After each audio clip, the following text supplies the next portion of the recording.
2025 में जो चीज़ आप नहीं सोचे हैं, जो किसी ने कल्पना नहीं किया है, वो रिजल्ट आपको 2025 में दिखेगा। सब स्टेट में होता है कि गरीब के लिए, लोअर मिडिल क्लास के लिए एक अफोर्डेबल हाउस, उसमें ऐसा नहीं कि उसमें सिर्फ फ्री में देते हैं, उसमें इंस्टॉलमेंट में देते हैं और धीरे धीरे लोगों को घर मिल जाएगा। % शेयर होता है गवर्नमेंट का, वो पब्लिक में अलॉट करती है और धीरे धीरे 7 साल का इंस्टॉलमेंट बना देती है। गवर्नमेंट को रेवेन्यू भी आ जाता है, लोगों को घर भी मिल जाता है। इससे डबल बेनिफिट होता है, 3 गुना बेनिफिट होता है। सरकार को रेवेन्यू आता है, हाँ, ठीक है। सरकार को टैक्स आता है, ठीक है। एम्प्लॉयमेंट जनरेट होता है और हर व्यक्ति को घर मिल जाता है। एक आम आदमी 1 लाख रुपया टैक्स दे रहा है लैंड पे और वही बिल्डर के थ्रू लेगा तो 15 लाख रुपया टैक्स दे रहा है। अच्छा। तो इसमें सरकार को बेनिफिट होता। इस तरह की ऐसी बहुत व्यवस्था है। ये हो गया आपका लैंड रजिस्ट्रेशन में, फिर आइए होल्डिंग में, रेवेन्यू में, नगर निगम को लेबर सेस भी देते हैं हम लोग। फिर हम लोग रेरा में रजिस्ट्रेशन लेते हैं तो रेरा को शुल्क देते हैं, लेबर सेस देते हैं 2%। तो इस तरह का टैक्सेशन का, फिर उसके बाद जीएसटी हो गया, फिर इनकम टैक्स हो गया, फिर टीडीएस हो गया। इस तरह का टैक्स देखेंगे तो 50% टैक्स, 50%, 28% हम लोग सीमेंट पे टैक्स देते हैं, 18% स्टील पे टैक्स देते हैं। देखिए, ये हमें नहीं पता कि हमको चुनाव लड़ना है या नहीं लड़ना है। अच्छा। हमें अभी पार्टी ने एक जिम्मेदारी दी है कि कुछ जगह चिन्हित करके यहाँ हम लोग को अपना संगठन को मजबूत करना है। गठबंधन एक नहीं है, ये सब कहने की बातें हैं, लेकिन आप देखने के लिए मिलेगा कि 2025 में कितना बदलाव है। जिस तरह से आपने अभी बिहार से सटा हुआ झारखंड में आपने देखा, उसी तरह का दृश्य आपको लास्ट मोमेंट तक ये लोग कुछ भी बोलेंगे, लेकिन रिजल्ट हमारे फेवर में होगा। नमस्कार, मैं हूं देवांशु, आप देख रहे हैं न्यूज़ फाउंडेशन। बिहार में इस साल यानी कि साल 2025 में विधानसभा के चुनाव होने हैं और बिहार में तमाम राजनीतिक पार्टियां जो हैं अपने अपने स्तर से जो है वो तैयारी कर रही हैं। अभी यात्राओं का दौर है, जब यात्राओं का दौर खत्म होगा तो सीट शेयरिंग का दौर जो है वो शुरू होने वाला है।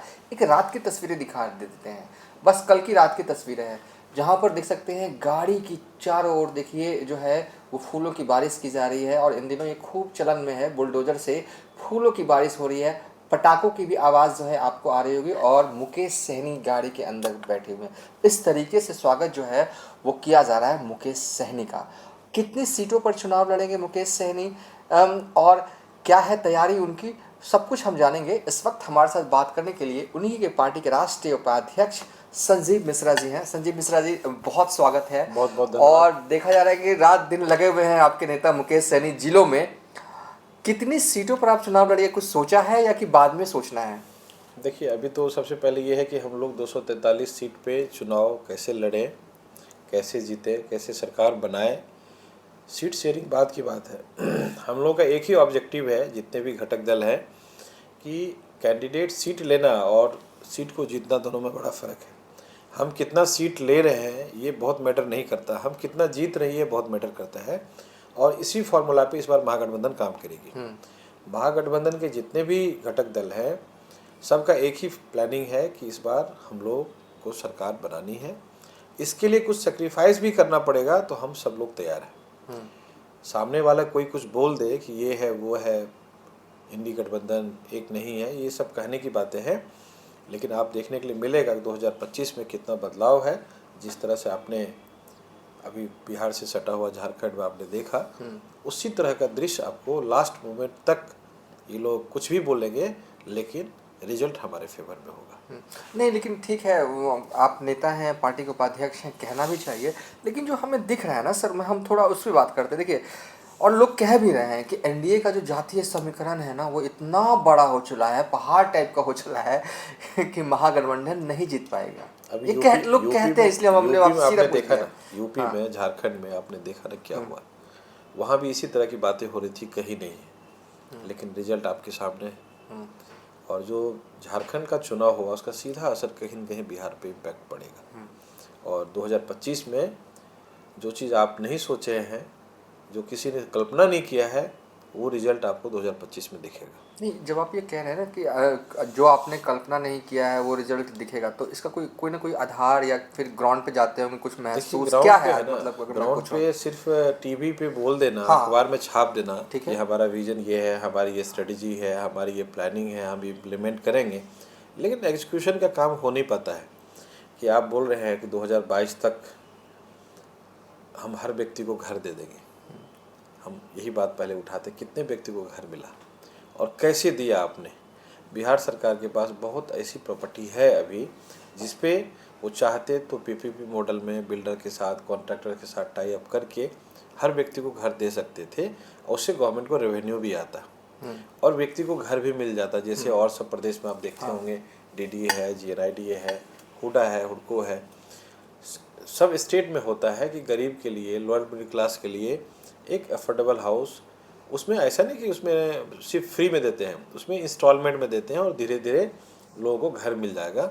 या यदि कोई घर खरीद रहा है SORP property, self occupied residential property, तो ये पॉलिसी है गवर्नमेंट का, स्टेट का, सेंट्रल का, दोनों का पॉलिसी है कि व्यक्ति को घर कैसे मिले, इसके लिए हमको क्या सब्सिडी देना पड़े, उस पर सरकार पहल करती है। लेकिन बिहार में ऐसी कोई व्यवस्था नहीं है। चलिए, बहुत इंपॉर्टेंट बात आप कह रहे हैं। देखिए, जीते हारे कोई भी, लेकिन अभी बहुत इंपॉर्टेंट बात बोल रहे हैं। तो क्या, जैसा कि दिल्ली में आपने बताया होता है, बिहार में भी ऐसा हो सकता था कि सरकार जो है वो फ्लैट बेचती, क्योंकि इनकी एक पहचान बीजेपी पार्टी के राष्ट्रीय उपाध्यक्ष तो है ही, और साथ में बिहार के एक ऐसे बिल्डर के तौर पर ही जाने जाते हैं जो कि सबसे सस्ता घर जो है वो लोगों के लिए मुहैया करवाते हैं। इनके पास कई पॉइंट्स हैं जो ये बता रहे हैं कि अगर सरकार चाहती तो आम जनों को जो है वो राहत मिल सकता था, सरकारी फ्लैटें हो सकता था बिक्री के लिए रखी जाती। सर, थोड़ा जो आप ये बता रहे हैं ना, हम उसको चाहते हैं थोड़ा सा उसको आप इलाबरेट करें और ये बताएं। हाउसिंग कॉलोनी का जमीन है, हाँ, गवर्नमेंट के पास है।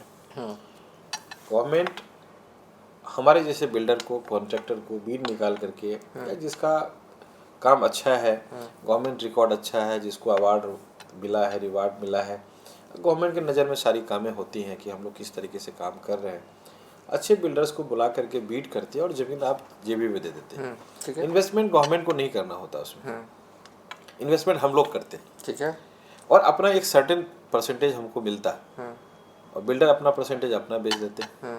आपका जो 50%, 60%, आपका जो भी 40% शेयर होता है गवर्नमेंट का, वो पब्लिक में अलॉट करती है और धीरे धीरे 7 साल का इंस्टॉलमेंट बना देती है। गवर्नमेंट को रेवेन्यू भी आ जाता है, लोगों को घर भी मिल जाता है। इससे डबल बेनिफिट होता है, 3 गुना बेनिफिट होता है।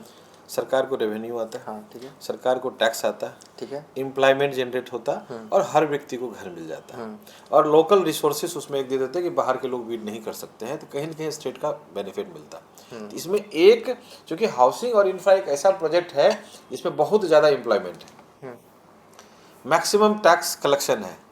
हम लोग, आप देखेंगे कि हम लोग कितना तरीके से सरकार को टैक्स देते हैं। सबसे पहले ज़मीन रजिस्ट्री में सरकार को रजिस्ट्रेशन में 10% का शुल्क देते हैं, 5% का जीएसटी देते हैं।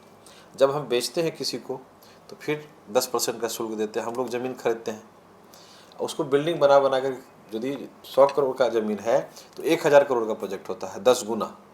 यदि आप 1 कट्ठा ज़मीन ले रहे हैं 10 लाख में, तो 1 करोड़ का बिल्डिंग बना करके सरकार को उस पर, चूँकि हम लोग लैंड तो बेचते नहीं हैं, हम लोग लैंड को डेवलप करते हैं और लैंड और बिल्डिंग दोनों का कॉस्ट जोड़ करके सरकार को रेवेन्यू मिलता है और 15% मिलता है रेवेन्यू। आपने 10 लाख का ज़मीन लिया, घर बना लिया, तो सरकार को सिर्फ 10 लाख पे 1 लाख टैक्स आएगा। लेकिन यदि हम 10 लाख का ज़मीन पे कंस्ट्रक्शन करेंगे तो 1 करोड़ रुपया आएगा। 1 करोड़ का 10 लाख प्लस 5 लाख रुपया जीएसटी, 15 लाख रुपया आएगा। तो एक आम आदमी 1 लाख रुपया टैक्स दे रहा है लैंड पे और वही बिल्डर के थ्रू लेगा तो 15 लाख रुपया टैक्स दे रहा है। तो इसमें सरकार को बेनिफिट होता। इस तरह की ऐसी बहुत व्यवस्था है। ये हो गया आपका लैंड रजिस्ट्रेशन में। फिर आइए होल्डिंग में, रेवेन्यू में, नगर निगम को लेबर सेस भी देते हैं हम लोग। फिर हम लोग रेरा में रजिस्ट्रेशन लेते हैं तो रेरा को शुल्क देते हैं, लेबर सेस देते हैं 2%। तो इस तरह का टैक्सेशन का, फिर उसके बाद जीएसटी हो गया, फिर इनकम टैक्स हो गया, फिर टीडीएस हो गया। इस तरह का टैक्स देखेंगे तो 50% टैक्स, 50%, 28% हम लोग सीमेंट पे टैक्स देते हैं, 18% स्टील पे टैक्स देते हैं। तो टैक्सेशन तो रेवेन्यू सरकार का जनरेट होगा यदि इंफ्रा में गवर्नमेंट फोकस करे, और स्कोप भी है बिहार में। तो इस पे गवर्नमेंट का टैक्स कलेक्शन के साथ साथ ये जो पलायन हो रहा है वो भी रुकेगा। और भी ऐसे कई तथ्य है, बहुत लंबा हो जाएगा ये। हाँ। बहुत ऐसे लेकिन मूल ये है कि आप मतलब कि आप ये डलवाइएगा। जैसे कि देखिए, आरजेडी वाले तेजस्वी यादव कह रहे हैं कि हम अगर सत्ता में आए, सीएम बने, तो 2500 रुपये हर महीना जो है वो महिलाओं को मिलेगा। तो क्या वीआईपी पार्टी भी ये दावा करेगी कि सस्ते में फ्लैट मिलेगा? कोशिश होगी कुछ तो इस तरह की बात है। हमारा तो पार्टी तो ठीक है, पार्टी तो अपनी जगह है, हाँ, लेकिन एक मेरी जो अपनी पर्सनल ओपिनियन है हाँ, कि भाई हर व्यक्ति को अपना घर हो, बिल्कुल, इसके लिए सरकार को प्रयास करनी चाहिए। इस पे हाँ, मैं कोई टिक्का टिप्पणी नहीं कर रहा हमें सरकार पे, लेकिन सरकार की ये कोशिश होनी चाहिए। और हमने सरकार में प्रपोजल रखा भी था कि आपके पास जो ऐसे लैंड है आप दीजिए प्राइवेट बिल्डर को, हमारे जैसे लोगों को। आपको इन्वेस्टमेंट नहीं करना है, आप पीपीपी मॉडल पे काम करवाइए। बाकी स्टेट तो कर रहा है, इसलिए ग्रो कर रहा है।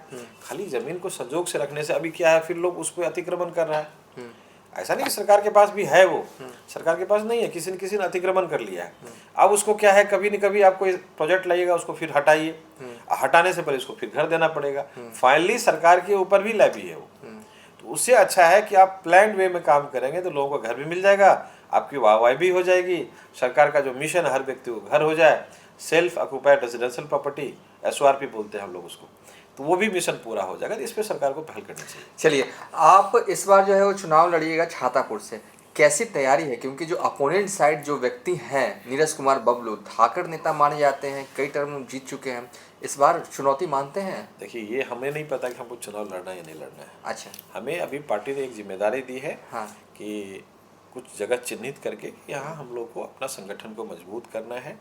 हमारे आदरणीय नेता मुकेश सहनी जी अभी भ्रमण कर रहे हैं। हम लोग भी जगह जगह, हमको जो जिम्मेदारी मिली है, हम लोग संगठन को बूथ स्तर पे, पंचायत स्तर पे कमेटी बना रहे हैं, और फिर हम लोग अपना ऑफिस में इस पेपर को सबमिट करें ताकि ऑफिस रिकॉर्ड भी बना रहे, और अपने कार्यकर्ताओं को हम लोग एक्टिव कर रहे हैं कि हम लोग चुनाव कैसे लड़ें, उसकी क्या तैयारी करनी चाहिए, उसकी जो बेसिक ज़रूरतें हैं चुनाव के लिए, उसको हम लोगों को संगठन में विस्तार करके अभी टाइम टू टाइम, जैसे हमारा 18 तारीख को मीटिंग है छातापुर में, फिर 2 तारीख को हमारे आदरणीय नेता आ रहे हैं छातापुर में, और भी जगह जा रहे हैं। आज भी उनका कार्यक्रम लगा हुआ है खगड़िया में।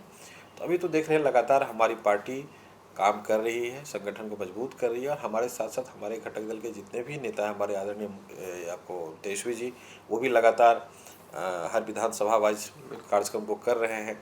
कांग्रेस अपना अलग काम कर रही है, वाम दल अपना अलग काम कर रही है। तो जितनी भी पार्टियां हैं महागठबंधन में, सब अपना अपना कैडर को बिल्ड कर रही है।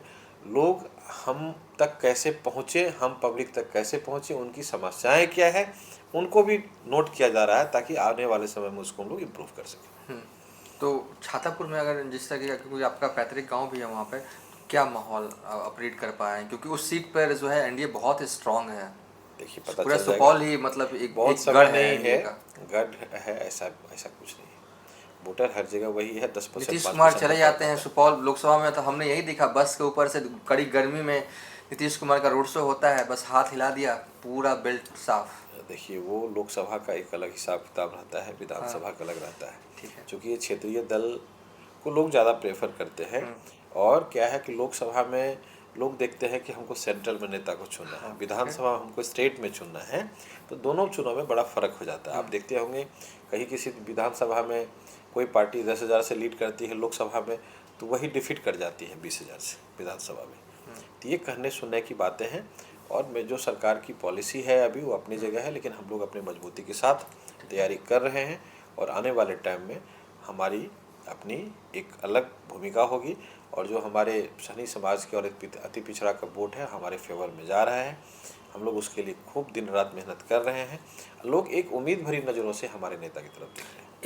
एक आखिरी सवाल मेरा रहेगा, जैसा कि आपने कहा कि सहनी समाज, ठीक है, आप वीआईपी पार्टी में हैं, सहनी समाज अगर मान भी लिया जाए कि मुकेश सहनी की तरफ रहेगा, यानी कि महागठबंधन साइड रहेगा, क्योंकि आप खुद ब्राह्मण समाज से आते हैं, और ये वोट बैंक जो है वो माना जाता है कि एनडीए का है, खासकर बीजेपी का। क्या वो सुपौल वाले बेल्ट में खासकर छातापुर के ब्राह्मण जो हैं आपके साइड जाएंगे? 90%। क्योंकि अब तक तो उनको 90%। 90% ये कर दिया आपने, ये काम कर दिया आपने, इतना काम 90%। सर्वे कर लीजिए। अब तो 4-5 महीने कहीं वो 100% ना हो जाए। आप इंटरनल सर्वे कर लीजिए हाँ, कि ब्राह्मण किसके फेवर में जा रहा है। और सिर्फ ब्राह्मण ही नहीं, मैं आपको बताऊं, मैं वहाँ का स्थानीय हूँ, हाँ बिल्कुल, और कुछ लोग बाहरी हैं। बड़ा फ़र्क पड़ता है। किसी को लोगों को ज़रूरत हो, जनप्रतिनिधि का मतलब है आप वहाँ की जनता की आवाज़ है, उनकी मुसीबत में, उनकी परेशानी में, उनके दुख सुख में आपको पार्टिसिपेट करना चाहिए। वो नहीं हो पाता, इसलिए वहाँ के जो भी लोग हैं, पब्लिक है, बहुत परेशान है, और उन लोगों का मिजाज बिल्कुल चेंज हो गया है। इस बार हमको स्थानीय विधायक चाहिए। तो जो विधायक हैं स्थानीय छातापुर में बहुत बड़ा मुद्दा है इस बार। हाँ, ये हमने देखा था लोकसभा चुनाव में भी कई सीटों पर स्थानीय का मुद्दा रहता है, क्योंकि लंबे वक्त से अगर कोई बाहरी उम्मीदवार रहता है तो ये लोगों को लगता है कि कोई स्थानीय चाहिए। लेकिन जो आपने कहा कि वो दुख दर्द पार्टी और जाति धर्म से हट करके इस बार छातापुर में चुनाव होगा, मैं आपको बता देता हूँ। और पब्लिक का सीधा कहना है कि हमको बंधुआ मजदूर नहीं बनना है, हमारे जो दुख सुख में साथ रहेंगे मैं उनके साथ रहूंगा, मैं उनको सपोर्ट करूंगा। वो भी तो रहते हैं। अभी मैं देखिए ना, अभी कैसे चेंज हो रहा है, आप देख लीजिए पूर्णिया में ही हाँ, कहाँ से कहाँ क्या हो गया, कौन कौन लोग आए, किसने प्रचार किया, मैं वो सब बात नहीं करना चाहता। रुपोली में जाके देख लीजिए। और भी कई एग्जाम्पल हैं कि अभी वो क्या है ना, पब्लिक में बहुत ज़्यादा पब्लिक अवेयरनेस पब्लिक में हो गया है और पब्लिक अवेयर हो गई है कि हमारे दुख सुख में जो साथ रहेगा, जो हमारे साथ परेशानी में रहेंगे, मैं उनके साथ रहूँगा। मैं किसी पार्टी एक अलग चीज़ है। अब धीरे धीरे ये ट्रेंड खत्म होते जा रहा है कि भाई पार्टी से जुड़े हुए हैं, फिक्स नहीं है। आप हमको आप किस पार्टी से हैं, किस जाति से मैटर नहीं करता, हमको आप सपोर्ट कीजिएगा, मैं आपको वोट करूँगा। जाति देखकर आप मदद नहीं पहुंचाते हैं, मतलब कि देखना भी नहीं चाहिए। इंसानियत के नाते, मानवता के नाते आपको जो दुख के घड़ी में आपके साथ जुड़े हुए हैं, आपके क्षेत्र से है, आपके गांव समाज से, उनको मदद करना चाहिए। हाँ। ये मेरी सोच है। हाँ, तो अगर मैं कहूँ कि छातापुर में ब्राह्मण समाज आपके साथ है, सहनी समाज आपके साथ है, यादव, मुस्लिम, अगर ये 4 संघ आपने कर लिया अपने, उतना ही नहीं है। वहाँ क्या है ना, हमारे गांव के लोग हैं, सभी जाति सभी धर्म के लोग हमारे साथ हैं।